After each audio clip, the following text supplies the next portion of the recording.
I have a great statistic for you. Do you know that strategically placed trees can cut your cooling bill and your heating bill down by about 25%? I've got more interesting green details, so stay tuned and we will be right back.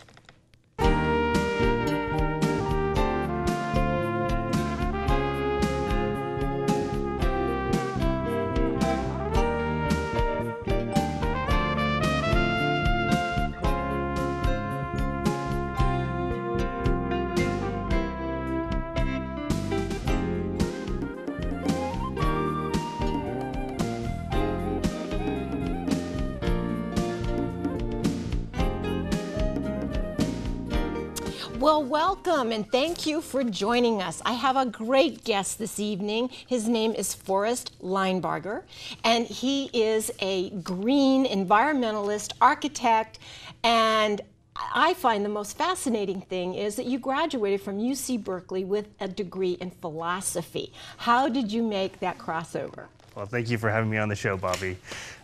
Well, green building encompasses philosophy in many ways.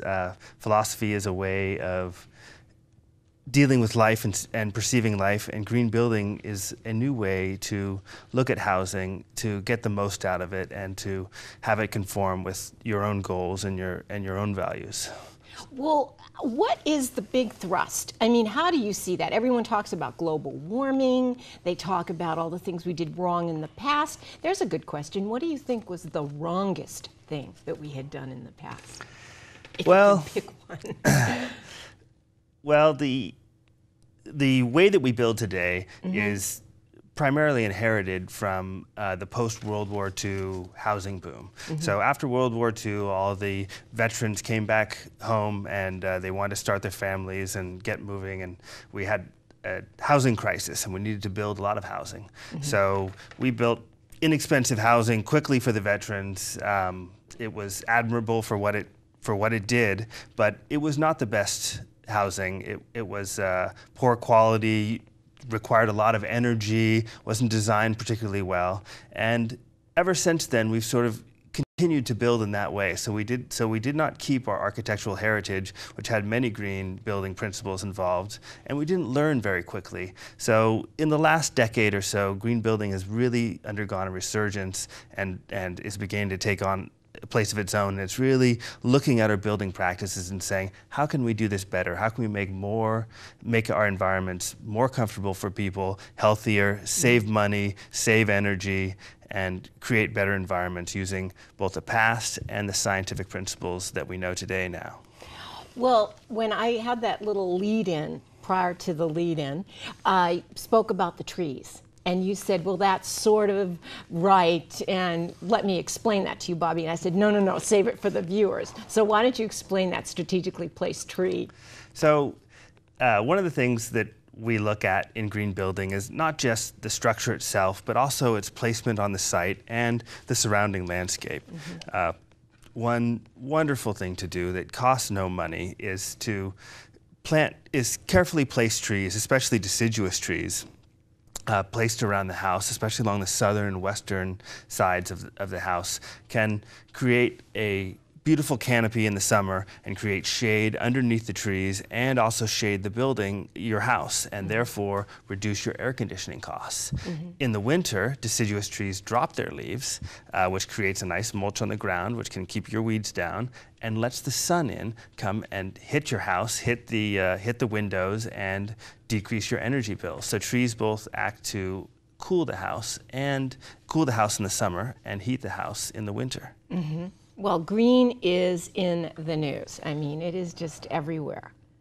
And we're talking about green building is growing at a rate of almost 40% a year. Why? Well, that's right. Green building is hot, and the reason green building is hot, I think, is due to a number of factors. One of the things that we've been hit with time and time again is the science on global warming. The preponderance of evidence is definitely showing that human carbon dioxide emissions are increasing global warming, and a lot of people are taking stock and thinking, how am I contributing to this? And they would like to try to reduce their ecological footprint. Another factor is instability in the Middle East and in Venezuela. A lot of people are looking at where we're having our conflicts in the world, and they all seem to be associated with energy, with our energy dependence. Mm-hmm. So many people are thinking, hey, how can we be more energy independent, and how can we control our own use of energy? And you can do that by providing your own energy or by reducing your energy. Green building does both. So that, I think, is very interesting. And the other bit of science that's I think has really gotten people excited about green building is over the last 5 or 6 years, there's been a lot of studies on health, productivity, and how they're associated with green building practices, and and people are looking at their families, at the quality of life for their family, and they're saying, hey, how can I improve the quality of my life? And one way that they look at is they employ green building principles. So I think all those things have really been helping a lot, as well as the tax incentives, which our government, especially California, but also the federal government, has been providing a number of tax incentives for all sorts of green building practices. Well, I saw that, and then the fear of deforestation. Yes, absolutely. A lot of the other thing that many people look at is they look at their environment. They see, hey, a lot of people that live here in the Bay Area have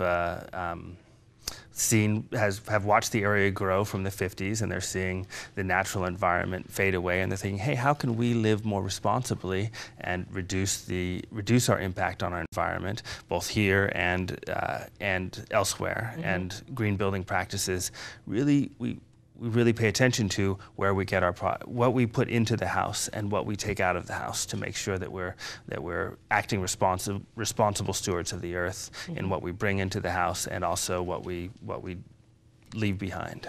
Well, responsible stewards of the earth is a great. Did you make that up? I think I did. It's going to become a buzzword now. But listen, we're going to have to go to break. However, we touched upon the health issues with the greenhouses and how it can make a difference, even in the lighting. I found that section fascinating when I was reading your notes. So we will touch upon that in the next section. So stay tuned. We will be right back. Thanks.